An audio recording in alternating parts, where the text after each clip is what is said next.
Plan చేయడం జరిగింది Palnadu district లో. దాని గురించి మార్నింగ్ అరౌండ్ 9:30కి ఒక 30-35 వెహికల్స్ తో పాటు కాన్వాయ్ ఒక 11 వెహికల్స్ కాన్వాయ్ తో పాటు అరౌండ్ 35 వెహికల్స్ తో పాటు తాడేపల్లి నుంచి స్టార్ట్ అవడం జరిగింది. ఎండ్ రూట్ లో ప్రజలు ఉన్నారు. అది కాకుండా వెహికల్స్ కూడా అక్కడక్కడ యాడ్ అయింది. యాడ్ అయినప్పుడు మనం ఏటుకూరు రోడ్డు దగ్గర అంటే మన ఆంజనేయ బొమ్మ ఉంటాయి అక్కడ వచ్చినప్పుడు ఒక సంఘటన జరిగింది.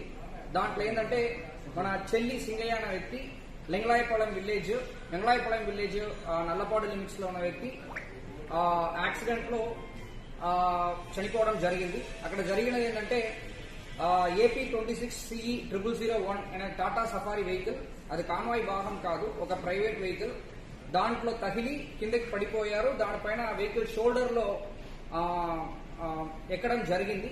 దాని తర్వాత ఆ పర్టికులర్ గా చెల్లి సింగయ్య అనే వ్యక్తిని సైడ్ లో పెట్టడం జరిగింది. ఎవరు కూడా వాడిని మళ్ళీ పట్టించుకోవట్లేదు. తర్వాత మన highway petrol police ASI Rajasekhar అనే వ్యక్తి 108కి కాల్ చేస్తూ వాళ్ళని అంబులెన్స్ లో పెట్టి GGH గుంటూరుకి తరలించడం జరిగింది. తీసుకుని వెళ్ళినప్పుడు వాళ్ళు బ్రాడ్ డెడ్ అని చెప్పడం జరిగింది. సో దీంట్లో ఏంటంటే మనము ఈ పర్టికులర్ సత్నాపల్లి ప్రోగ్రామ్ కి మనం 11 కాన్వాయ్ వెహికల్స్ తో పాటు ప్లస్ 3 వెహికల్స్ వరకు పర్మిషన్ ఇవ్వడం జరిగింది.